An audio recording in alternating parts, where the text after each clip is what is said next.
Last நைட்டுங்க ஒடசா பகுதியில ஹெவியான attack.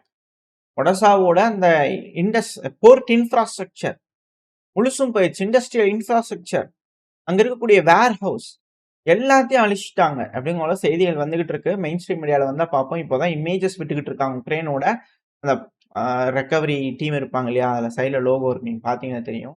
So உக்ரைனோட team இப்போதான் வந்து பார்த்தீங்கன்னா இமேஜஸ் விட்டுக்கிட்டு இருக்காங்க. கிறிஸ்மஸ் அப்படிங்கிறனால கொஞ்சம் டிலேவா இருக்கு. ஸோ வெயிட் பண்ணி பார்ப்போம். கொண்டாட்டத்துல இருப்பாங்க போல தெரியுது.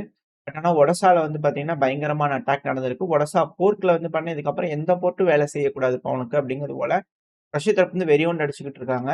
ஸோ இது போல ஒரு விஷயத்துக்கு அப்புறம் தான் ஜெலன்ஸ்கி அவர்கள் வந்து பார்த்தீங்களா, ஈவில் தான் சுயரூபத்த காட்டிடுச்சு அப்படிங்கிற போல ஜெலன்ஸ்கி அவர்கள் பேசினாரு. அத நம்ம போன பதிவிலேயே பார்த்திருப்போம். ஆனா அதுக்கு முன்னாடி இந்த நல்லவர்கள் தேவர்களால் ஆசீர்வதிக்கப்பட்டவர்கள் வந்து பார்த்தீங்கன்னா, ரஷ்யாவோட கர்ஷ்னோடா கிரை நம்ம போன பதிவுல பார்த்தோம் இல்லையா? ஸோ கிராய்ல இருக்கக்கூடிய ஒரு போர்ட் வந்து அடிச்சிருந்தாய்ங்க. அது மட்டும் இல்லாம ரஷ்யாக்குள்ள வந்து பார்த்தா 141 ட்ரோன வந்து பார்த்தீங்கன்னா ஏவி விட்டுருக்காங்க. ஸோ இது போல அனுப்புனாங்க அப்படின்னா, அப்புறம் ரஷ்ய தரப்பு வந்து அப்புறம் திருப்பி பதிலுக்கு அடிக்கத்தானே செய்வாய்ங்க அப்படிங்கிற கேள்விகள் இருக்கு. ஸோ எத்தனை ட்ரோன்கள், என்ன மாதிரியான இழப்புகள், இத பத்தி எந்த ஒரு டீட்டெயில்ஸும் வரல. மேபி கம்மியா தான் ரஷ்ய தரப்பு வந்து அட்டாக் பண்ணியிருப்பாங்களா இருக்கும். ஒரு போர்ட்டுக்கு ஒரு போர்ட் அப்படிங்கிறது போல செஞ்சிருப்பாங்களா இருக்கும். இல்ல மேபி உக்ரைன் ஏதோ ஹைட் பண்றாங்களா அப்படிங்கிறது தெரியல. ஸோ வெயிட் பண்ணி பார்ப்போம். ஏதோ ஒரு காரணம் மீடியாக்கள் தரப்பு வந்து ரிப்போர்ட் வந்துச்சுன்னா அடுத்த பேர்ல பார்க்க ஆரம்பிக்கலாம். பட் ஆனா இரு தரப்பையும் மாறி மாறி அடிச்சுக்கிறாங்க அப்படிங்கிற மாற்று கருத்து.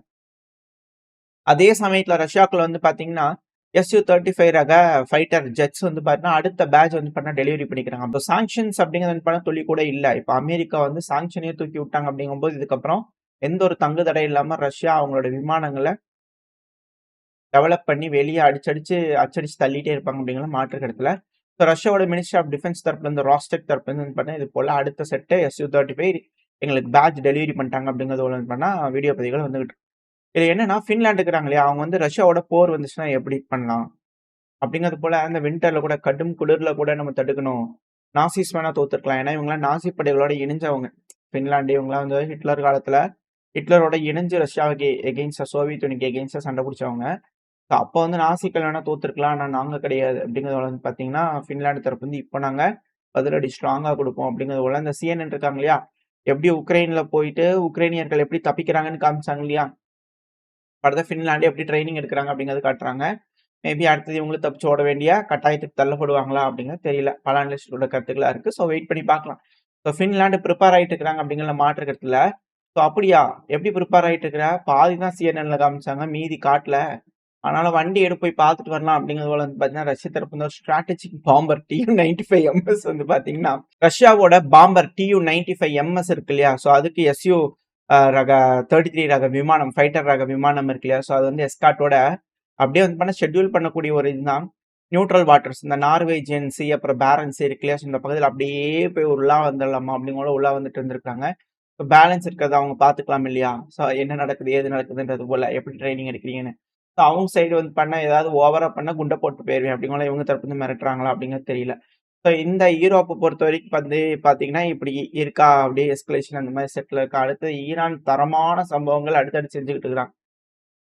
ஈரான் வந்து பார்த்தீங்கன்னா, இப்ப அடுத்த ஒரு கப்பல வந்து பார்த்தீங்கன்னா சீஸ் பண்ணிட்டாங்க. அவங்க வந்து பார்த்தீங்கன்னா, எதுக்காக சீஸ் பண்ணா ஸ்மக்லர்ஸ் கிட்ட இருந்து ஆயுத கடத்தல்களை உலக சட்டப்படி தடுக்க வேண்டிய கட்டாயத்தில் நாங்க இருக்கிறோம். அதனால் UN சட்டம் என்ன சொல்லுது? உலக சட்டம் ஸ்மக்லர்ஸை பிடிக்க வேண்டும் என்று சொல்கிறது. ஸோ ஸ்மகிள் பண்ணக்கூடிய ஆயில் டேங்கரை 16 பேர் க்ரூ மெம்பரோட சேர்த்து புடிச்சு வச்சுக்கிறாங்க ஊர்ல அப்படிங்கிறது போல. ஒரு அடுத்த டேங்கர் வந்து புடிச்சிட்டாங்க. அது வீடியோ பதிவுகள் போட்டிருக்காங்க. இதுல என்னன்னா, ஒரு வேடிக்கை வெனிசுவேலன் ஆயில் வந்து பார்த்தீங்கன்னா போக்கூடாது அப்படிங்கிறதுக்காக அமெரிக்காவோட navy the best navy, the greatest navy, வேர்ல்ட்ஸ்லயே சூப்பரான நேவி இருப்பாங்க இல்லையா? அவங்க வந்து பண்ண ஒரு டேங்கரை பிடிக்கலாம் அப்படிங்கிறது போல துரத்திட்டு இருந்தாங்க. பெல்லா 1 டேங்கர் வந்து பார்த்தீங்கன்னா ஸ்லிப்ஸ் அவேங்க. அது பிடிக்க முடியல. அது ஓடிடுச்சு. வேகமா ஓடி போயிடுச்சு. நாங்க வரோம்னோனே ஒரு யூ டர்ன போட்டு அப்படியே ஓடி போயிருச்சு. ஹை ப்ரொஃபைல் சேஸ்ங்க. தப்பிச்சு ஓடி போயிருச்சு. இது ஈரான் லிங்க்டு டேங்கர் அப்படிங்கிற சொல்லிட்டு இருந்தாங்க. ஒரு டேங்கரை பிடிக்க முடியல, எம்பாரஸ்மெண்ட்டா இருக்கு அப்படிங்கிறது போல தப்பு தப்பா மீடியாக்கள்லாம் பேசுறாங்க. பட் இருந்தாலும் அமெரிக்கானால அந்த டேங்கரை பிடிக்க முடியல. ஈரான் இங்க ஒரு டேங்கரை பிடிச்சிட்டாங்களே அப்படிங்கிறது போல செய்திகள் வந்துகிட்டு இருக்கு. இதுல இது வந்து விஷயம் கிடையாது. அதாவது எப்ஸ்டீன் ஃபைல்ஸ்ல வந்து இது தெஹரான் டைம்ஸ்ல அந்த இதுல வந்து பாத்தீங்கன்னா, ட்ரம்ப் அவர்கள் போட்டு கருப்பு கருப்பா வந்து பாத்தீங்கன்னா, அடிச்சு வச்சுக்கிறாங்க இல்லையா? அதாவது அமெரிக்கால இங்கே தீர்ந்து போயிரும்ப்பா. அந்த அளவுக்கு வந்து பாத்தீங்கன்னா, விஷயங்கள மறைக்கிறதுக்காக அமெரிக்கா கருப்பு கலர் இங்க் யூஸ் பண்ணிட்டே இருக்கிறாங்க. கருப்பு இங்கே தீர்ந்து போயிரும் அமெரிக்கால. இங்கே இருக்காது அப்படிங்கிறது போல வந்து பார்த்தீங்கன்னா, ஒரு காமெடி பண்ணிக்கிறாங்க. இதுதான் இருக்கறதுலயே ஹைலைட் அப்படிங்கிறது போல பல அனலிஸ்ட்டுகள், அதுவும் குறிப்பா இவங்க ட்ரம்ப் அவர்கள கார்னர் பண்ணிக்கிறாங்க. ஈரான் தேவதூதர்களை பத்தி தப்பா பேசக்கூடாது ஈரான் அப்படிங்கிறது போல நம்மளும் ஒரு சிலர் சொல்லிக்கலாம். அடுத்து வந்து பார்த்தீங்கன்னா, சவுதி தரப்பு வந்து கடுமையான மிரட்டல்கள் வந்திருக்கு. ஏன்பா இந்த யமன் இந்த சவுத் டிரான்சிஷனல் கவர்மெண்ட் நம்ம சொல்லுவோம். மொத்தம் 3 குரூப் பிரதானமா இருக்கிறாங்க. ஒன்னு யமன் ஹவுதீஸ், ஒன்னு வடக்கு யமன், இன்னொன்னு தெற்கு யமன் அப்படிங்கவுல. தெற்கு யமனுக்கு வந்து பார்த்தீங்கன்னா, காவலாளியா இருப்பது UAE. அவர்களோட உதவியோட நன்றாக வாழ்ந்து கொண்டிருக்கக்கூடிய UAE கொஞ்சம் பவர் வந்ததுனால உள்ள ஏறி போய் வடக்கு யமனுக்குள்ள என்ன நடக்குதுன்னு பார்த்துட்டு இருந்தாங்க. இப்போ வடக்கு யமனுக்கு காவலாளியா இருக்கக்கூடிய காவல் தெய்வம் வந்து பார்த்தீங்கன்னா, சவுதி அரேபியா. அவங்க தரப்புல இருந்து விமானங்கள்லாம் மேல பறக்க ஆரம்பிச்சிருச்சு. ஃபிளார்ஸ்லாம் அடிச்சிட்டு இருக்கிறாங்க. இங்க பாரு மரியாதையா புடிச்சு எடுத்து விட்டுட்டு ஒளிய ஓடி போயிரு. இல்லைன்னா வேற மாரி இருக்கும் பார்த்துக்க அப்படிங்கிறத வந்து பார்த்தீங்கன்னா, HSF அப்படிங்கிற அமைப்பு. அட்வான்ஸ்மென்ட்டுக்கு ரெடி ஆக ஆரம்பிச்சுட்டாங்க. அல் மஹ்ரக் அப்படின்ற ஒரு ரீஜன். ஸோ அந்த ரீஜன் பகுதியில வந்து பார்த்தீங்கன்னா, ஓடிருங்க இல்ல சிக்கலாகி போயிரும் அப்படிங்கிறது போல சவுதி டைரக்டா என்டர் ஆகுறாங்களா அப்படின்ற கேள்விகள் இருக்கு. வெயிட் பண்ணி பார்ப்போம். இந்த பகுதியில வடக்கு யமன், தெற்கு யமன் நின்னு சண்டை பிடிச்சுக்கிறாங்களா அப்படிங்கிறது போல, யமன் ஹவுதீஸ் அப்பாடி என்ன விட்டாய்ங்கடா அப்படிங்கிறது போல அவங்க தரப்பு வந்து பார்த்துக்கிட்டு இருப்பாங்க. ஏன்னா அவங்களுக்கு நெறைய வேலைகள் இருக்கு. செங்கடல்ல வந்து பார்த்தீங்கன்னா, புரொடெக்ட் பண்ண வேண்டிய வேலை அவங்களுக்கு இருக்கிறதுனால, யா ஈரான் இங்க பிடிக்கிறாங்கன்னா, அடுத்து செங்கடல் அவங்க பிடிப்பாங்களா அப்படின்ற கேள்வி இருக்கு. பிடிக்கலனாலும் அடிச்சு போடுவாங்க அப்படிங்கிற மாற்று கருத்து இல்ல. ஸோ வெயிட் பண்ணி பார்ப்போம். பயங்கரமா வந்து பார்த்தீங்கன்னா, ஜியோ பாலிடிக்ஸ்ல அப்படியே கேம் வந்து பார்த்தீங்கன்னா, அப்படியே பீக் ஹை ரைஸ் வந்து பார்த்தீங்கன்னா போயிட்டே இருக்கு. இதுல இருக்கக்கூடிய விஷயமே இதுதான். பல அனலிஸ்ட்டுகளோட கருத்து. அதாவது அமெரிக்காக்கு ஆயில் அப்படிங்கிறது வேணும். அவங்க நாட்டுக்கான்னு கேட்டீங்கன்னா, அவங்க நாட்டுக்குன்றத விட மத்த நாடுகளுக்கு ஆயில் குடுக்கறதுல வந்து பார்த்தீங்கன்னா, அமெரிக்கா வேணும். ஏன்னா பல நாடுகள் இப்போ தண்ணி டேங்க் தண்ணி விற்காரன் வராங்க இல்லையா? தண்ணி ஊத்தலன்னா எப்படி நம்மளுக்கெல்லாம் தண்ணி வருமா? ஸோ அதுபோல வந்து தண்ணி திருப்பி விடுறவர்கிட்ட வந்து பார்த்தா நம்ம ரெஸ்பெக்டடா நடந்துக்கிட்டா தானே நம்மளுக்கு தண்ணி வரும் வீட்டுக்கு. ஸோ அதே போல தான் அமெரிக்கா கிட்ட ரெஸ்பெக்டடா இருந்துச்சுன்னா தான் எல்லாத்துக்கும் ஆயில் கிடைக்கும். இல்லைன்னா ஆயில் கிடைக்காது, வர்த்தகம் இருக்காது, ஒண்ணும் இருக்காது. நாடு நாசமா நிர்மூலமா போ வேண்டியதான். ஸோ அந்த ஒரு காலத்துல ஆயில் வழங்கக்கூடிய அந்த நல்ல தொழில் வந்து பார்த்தீங்கன்னா, உலகத்துக்கே பார்த்து குடு இந்தியாக்கு இவ்வளோ குடு, இவ்வளோ ரூபாய்க்கு குடு அப்படிங்கிறதுல நல்ல வேலை வந்து பார்த்தீங்கன்னா, ந ந ஒரு நற்செயல வந்து பார்த்தீங்கன்னா, தேவதூதர் ஆற்றிட்டு இருந்தாங்க. இந்த தேவர்களால ஆசீர்வதிக்கக்கூடிய அமெரிக்கர்கள் இந்த உலகத்துக்கு வழங்கிட்டு இருந்தாங்க ஆயில. இப்போ ஈராக்கு, இந்த ஏரியா மிடில் ஈஸ்ட், இந்த சவுதி அரேபியாலாம் இப்ப வந்து டாலர்லாம் வாங்கிட்டுலாம் இல்ல. எந்த காசு வேணா குடு நான் வாங்கிக்கிறேன் அப்படிங்கிறது போல குடுக்குறாங்க அப்படின்னா, அமெரிக்கா எப்படிங்க எல்லாத்துக்கும் ஆயில் தர முடியும்? அப்புறம் அமெரிக்கா ஆயில் தர மாட்டாங்க இல்லையா? அவங்களே ஆயில் எடுத்துக்கிட்டாங்கன்னா எப்படி? இல்ல, இல்ல. அவங்க தான் கரெக்ட்டா பிரிச்சு குடுத்துட்டு இருப்பாங்க. அமெரிக்கான்னா எல்லாத்துக்கும் கரெக்ட்டா பிரிச்சு தருவாங்க. இப்ப மத்தவங்கலாம் வந்து அவங்கவங்க ஆயில் எடுத்துக்கிட்டாங்கன்னா எப்படி? சரி வராது இல்லையா? இந்த ஒரு காரணத்தால தான் வெனிசுவேலால போய் கை வைக்கிறாரு. ஏன்னா, அதுக்கப்புறம் அவரு அங்கிருந்து எடுத்தா தானே மத்த நாடுகளுக்கு தர முடியும். அந்த ஒரு காரணத்தினால அப்படி யோசிக்கிறாங்களா? அப்படிங்கிற ஒரு கேள்விகள் பல அணுசுக்குள்ள இருக்கு. எது எப்படியோ, இது போல பல விஷயங்கள் வந்து பார்த்தீங்கன்னா நடந்துகிட்டு இருக்கு. ஜியோ பாலிடிக்ஸ்ல பயங்கர பீக் ரைஸ் வந்து பார்த்தீங்கன்னா மாறிட்டே இருக்கு அப்படிங்கிற சொல்லிட்டு இருக்காங்க. இதுல என்னன்னா ஷஹேல் ரீஜன் இருக்கு இல்லையா? மாலி, புர்கினா ஃபேசோ, நிஜர் இந்த 3 நாடுகளுக்கும் விடுதலை அடைஞ்சுட்டாங்க. அதுவும் குறிப்பா பினான்சியலி விடுதலை அடைஞ்சுட்டாங்க. அந்த CFA ஃபிராங்க் இத நம்ம வீடியோ போட்டிருப்போம். அந்த டைம்ல வந்து பார்த்தீங்கன்னா, என்ன நடந்துச்சு அப்படிங்கிற பல விஷயங்கள் நம்ம பார்த்திருப்போம். இந்த ஆட்சி கவிழ்ப்பு நடக்கக்கூடிய விஷயங்கள்லாம் என்ன நடந்துச்சு அப்படின்லாம் பார்த்திருப்போம். CFA ஃபிராங்க் பிரான்ஸோட ஒரு கைவிலங்குன்னு வச்சுக்கோங்களேன். இந்த நாடுகளுக்கு, ஆப்பிரிக்கன் நாடுகளுக்கு. அந்த கைவிலங்க உடைச்சு இப்போ alliance of Sahel states AES அப்படிங்கிறது போல உருவானாங்க இல்லையா? புர்கினா ஃபேசோ, மாலி, நிஜர். ஸோ அவங்க ஒரு மாநாடு போட்டு முடிச்சு எல்லாம் பண்ணி இப்போ ஃபார்மலா ஒரு இனாகரலா பண்ணிட்டாங்க. Joint development bank. இதுக்கப்புறம் நம்ம காசு இதுதான், நம்ம பேங்க் இதுதான் அப்படிங்கிறத பண்ணா, முறையா கைவிலங்க கழட்டிட்டு இப்ப வந்து பண்ணா விடுதலை காற்றை சுவாசிக்கிறார்கள் அப்படிங்கிறது போல செய்திகள் வந்துகிட்டு இருக்கு. இது ஒரு மிக பெரும் மாற்றங்கள் கொண்டு வரும். ஏன்னா, நம்ம வந்து உழைக்கிறோம். நம்ம சம்பாதிக்கிறோம். ஏகப்பட்ட விஷயங்கள் இருக்கு. நம்ம கிட்ட இருக்கக்கூடிய காசு வர்றது, போறது. இது நம்ம எப்படி இன்னும் ரொம்ப இதா சொல்லலாம்னா, நம்மளுக்கு வந்து பார்த்தீங்கன்னா, ஒரு மேனேஜர் இருக்கிறாருன்னு வச்சுக்கோங்களேன். நம்ம கிட்ட ஒரு உழைப்பு குடுக்குறாரு அப்படின்னா, நம்ம அந்த வேலையெல்லாம் செஞ்சு எல்லாம் முடிச்சு குடுத்துர்றோம். அவர்கிட்ட குடுக்குறோம்.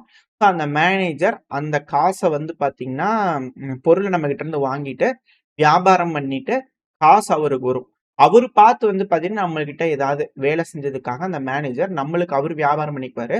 எவ்வளோ வேணா வாங்கிக்குவாரு. ஆனா அந்த காச வந்து பார்த்தீங்கன்னா, நம்மளுக்கு குடுக்குறாங்கன்னு வச்சுக்கோங்களேன். அவரு அதே காச குடுத்துட்டாருன்னு பிரச்சனை இல்ல. அவரு குடுக்குறத வந்து நம்ம வாங்கிக்கிற மாரி இருந்ததுன்னா எப்படி இருக்கும்? ஒரு கட்டத்துக்கு மேல சிக்கலா தானே இருக்கும். ஸோ அது போல தான் இப்ப அந்த மேனேஜர் இல்லாம வந்து பார்த்தீங்கன்னா, டைரக்ட்டா இந்த நாடுகள் வர்த்தகம் பண்ணி வியாபாரம் பண்ணிப்பாங்க அப்படிங்கிறது போல ஒரு சாராம்சம்.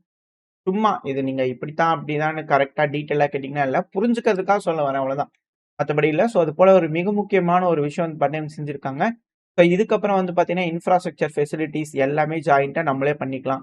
ஹெல்த் ரிலேட்டடான விஷயம் ஹாஸ்பிட்டல்ல பெரிய ஹாஸ்பிட்டலா ஓப்பன் பண்ணிக்கிறாங்க. புர்கினா ஃபாசோல ஏகப்பட்ட விஷயங்கள் நடந்துட்டு இருக்கு. நல்ல விஷயங்கள். ஸோ எனர்ஜி ரிலேட்டடா வந்து பண்ணா பல விஷயங்கள் நம்மளே வெஸ்டர்ன் கண்ட்ரோல்டு ஃபினான்சியல் சிஸ்டம் இல்லாத ஒரு விஷயத்த நம்ம செய்யலாம் அப்படிங்கிறது போல இந்த நாடுகள் முடிவெடுத்து செஞ்சுக்கிறாங்க. அது மட்டும் இல்லாம அடுத்து அப்படியே நம்ம ட்ரிப்போலி அதாவது லிபியாக்கு வந்துட்டோம்னு வச்சுக்கோங்களேன். யுஎன்னால அங்கீகரிக்கக்கூடிய ஒரு அரசாங்கம் ட்ரிப்போலியில இருக்கக்கூடிய அரசாங்கம். ஸோ இவங்க தான் சமீபத்தில துருக்கிக்கு ஒரு மீட்டிங் வந்திருந்தாங்க. என்னாச்சு ஏதாச்சுன்னு தெரியல. அந்த விமானம் கிராஷ் ஆயிருச்சு. மிக முக்கியமான நபர்கள்லாம் இறந்துட்டாங்க. இப்படி இருக்கும் சமயத்துல ட்ரிப்போலிக்கு வெளிய ஒரு வண்டி வந்து பார்த்தீங்கன்னா நின்றுருந்திருக்கு. எல்லாரும் இந்த வண்டிய வந்து பண்ண ஜொயிங்குன்னு ரவுண்ட் போட்டு இது யாருது அப்படிங்கிறது போல எடுத்து பார்த்துருக்காங்க. ஆக்சுவலா இது உக்ரைனை சேர்ந்த ஒரு நபர். பயூக் அவர்கள், ஆண்ட்ரி பயூக் அவர்கள் அப்படிங்கிறவர சொல்றாங்க. யார் இவங்கன்னா, இந்த மாலி, நிஜர், புர்கினா ஃபாசோ இவங்க நடுவுல வந்து பண்ண ஒரு தீவிரவாத தாக்குதல் வேக்னருக்கு எகெயின்ஸ்டா நடந்துச்சு. பெரிய தாக்குதல். ஸோ அந்த டைம்ல வந்து பார்த்தீங்கன்னா, புல்லேனய்யா அப்படிங்கிற உக்ரைன் தரப்புன்னு சொன்னாங்க இல்லையா? நாங்க தான் இதுக்கு காரணம் அப்படிங்கிறது போல. அதுக்கப்புறம் கொஞ்ச நாள் கழிச்சு அத மறுத்து பேசிட்டாங்க. ஸோ அந்த பயூக் அந்த மெயின் ஹெட் வந்து பார்த்தீங்கன்னா, இந்த பயூக் அவர்கள் தான் அப்படிங்கிறது போல செய்திகள் இருக்கு. இதெல்லாம் உறுதித்தன்மை செய்திகள், மீடியா சோர்ஸ் கேட்டீங்கன்னா, எல்லாம் அனலிஸ்ட் தரப்பு வந்து மாறி மாறி இந்த டீ கடை பெஞ்சுல பேசிக்குவாங்க இல்லையா? அப்படி பேசும்போது கேட்டு வந்த விஷயம் அவ்வளோதான். டீ கடையில பேசுறதுலாம் உறுதித்தன்மை கேட்கக்கூடாது. மேபி வதந்திகளா கூட இருக்கலாம். இல்ல பொய் செய்திகளா கூட இருக்கலாம். நீங்க தான் பார்த்து கேர்ஃபுல்லா இருந்துக்கணும். இப்ப இந்த பயூக் அவர்களோட வண்டி இங்க நிக்குது. ரொம்ப ஸ்ட்ரேஞ்சான ஒரு மீட்டிங் நடக்குது. இப்போ ட்ரிப்போலியில பெரிய ஆளுங்க தலைங்கள்லாம் இல்ல. இந்த டைம்ல பயூக் அவர்களுக்கு இங்க என்ன வேல? ஆப்பிரிக்கால வந்து பார்த்தீங்கன்னா, ரஷ்யாவோட டாமினன்ஸ்க்கு எகெயின்ஸ்டா உக்ரைனோட ஆளுமையை செலுத்தணும் அப்படிங்கிறது போல கவுண்டர் குடுக்கணும். நான் கௌசிக் வந்துருவேன் அப்படிங்கிறது போல, உக்ரைன் தரப்புல இருந்து வந்து இங்க வேலைகள் செஞ்சுட்டு இருக்காங்க சில பல வேலை. இப்போ பயூக் அவர்கள் இப்ப ட்ரிப்போலிக்கு வந்திருக்காருன்னா, என்ன செய்ய போறாரு? என்ன மாரியான விஷயங்கள் இங்க நடக்க போகுது? அப்படிங்கிறது போல பல வகையான விஷயங்கள் அது கவர்ன்மென்ட் பிரைம் மினிஸ்டரோட வந்து பார்த்தீங்கன்னா, ஹமீத் அவர்கள் கூட பேச்சுவார்த்தைகள் நடந்துகிட்டு இருக்கு. இந்த பயூக் அவர்களோட அப்படிங்கிறது போல செய்திகள் வந்துகிட்டு இருக்கு. ஸோ வெயிட் பண்ணி பார்ப்போம். உக்ரைன் இங்க என்ன செய்ய போறாங்கன்னு சொல்லிட்டு. ஸோ இது ஆப்பிரிக்கால இருக்கக்கூடிய விஷயம். அப்படியே நம்ம வந்து பார்த்தீங்கன்னா, நேரா ஏசியா பக்கம் வந்துட்டோம்னா, கிம் ஜாங் உன் அவர்கள் வந்து பார்த்தீங்கன்னா, என்ன நெனச்சுட்டு இருக்கிறீங்க? அமெரிக்கா இந்த ரீஜியனோட ஸ்டெபிலிட்டியவே நீங்க அசச்சு பார்த்துக்கிட்டு இருக்கிறீங்க. தப்புங்க அமெரிக்கா. இதெல்லாம் தப்புங்க. என்னங்க பண்ணிட்டு இருக்கிறீங்க? என்ன டீலுங்க போடுறீங்க? அப்படிங்கிறத வந்து பார்த்தீங்கன்னா, சவுத் கொரியாவோட அந்த சியோலோட வந்து பார்த்தீங்கன்னா, அமெரிக்கா ஒரு டீல் போட்டிருந்தாங்க இல்லையா? Submarine deal. அது இந்த கொரியன் பெனின்சுலாக்கே ஒரு த்ரெட்டுங்கன்னு ஒரு மிரட்டல்கள் விட்டுருக்காரு. அதுவும் எங்க போய் நின்னுட்டுன்னா, கிம் ஜாங் உன் அவர்கள் வந்து பார்த்தீங்கன்னா, இப்ப nuclear powered guided missile submarine வந்து பார்த்தீங்கன்னா, நியூக்ளியர் பவர் கைடட் மிசைல் வந்து ஏவக்கூடிய சப்மரைன் கட்டுமான இருக்கும் இல்லையா? அந்த ஷிப்யார்ட். ஸோ அந்த இடத்துல போய் நின்னு வந்து பார்த்தீங்கன்னா, இது போல பார்த்து இன்ஸ்பெக்ட் பண்ணிட்டு, அதுவும் 8700 டன் இருக்கக்கூடிய அந்த சப்மரைன். ஸோ அத வந்து பார்த்தீங்கன்னா, பார்த்துட்டு இன்ஸ்பெக்ட் பண்ணிட்டு, இந்த கண்டனங்களையும் போட்டிருக்கிறாரு. அதுவும் இங்க என்னங்க பண்ணிட்டு இருக்கிறாங்க அப்படின்னு கூட கேட்பாங்க இல்லையா? நாங்க ரகசியமா மிசைல் டிஃபென்ஸ் டெஸ்ட் பண்ணிட்டு இருக்கோம். Research and development. மிசைல் ரகசியமான ஒரு missile. Next generation missile test பண்ணிருக்கோம் அப்படிங்கிற செய்திகள் வந்துகிட்டு இருக்கு. So south Korea, north Korea இந்த பிரச்சனைகள் இங்க இருக்கா? அடுத்தது தைவான்ல ஈடு குடுத்ததுலேருந்து அதான் அந்த சைடு பெருமளவுல வந்து பார்த்தீங்கன்னா, பத்திக்கிட்டு எரிஞ்சுட்டு இருக்குது. சீனா எந்நேரமும் தைவானுக்கு போயிரலாம் அப்படிங்கிறது போல. இப்படி இருக்க சமயத்துல தைவான்ல வந்து பார்த்தீங்கன்னா, நிலநடுக்கங்கள் ஹிட் ஆயிருக்கு. ரிக்டர் அளவுகோல்ல ஆளுக்கு மேல அப்படிங்கிறது போல சொல்லப்பட்டு வருது.